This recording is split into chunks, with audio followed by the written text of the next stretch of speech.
નમસ્કાર મિત્રો, મારી ચેનલમાં તમારું સ્વાગત છે। મિત્રો, ફિલ્મ ઇન્ડસ્ટ્રીમાંથી એક દુઃખદ સમાચાર સામે આવ્યા છે।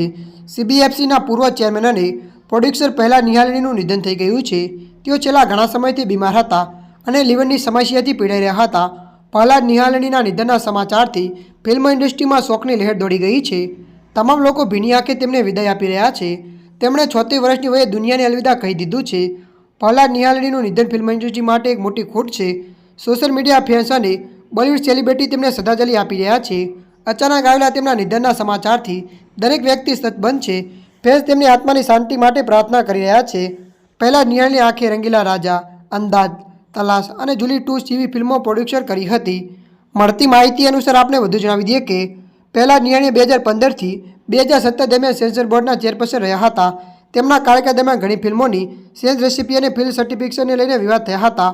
પ્રહલાદના નિર્ણયથી ફિલ્મ ઇન્ડસ્ટ્રીમાં એક મોટી ચર્ચા છેડી હતી અને પ્રોડ્યુસર તરીકે પ્રહલાદ નિહાલણીએ ઘણી કોમર્શિયલ હિન્દી ફિલ્મોમાં બનાવી હતી।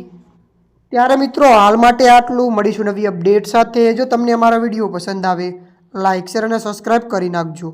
ધન્યવાદ।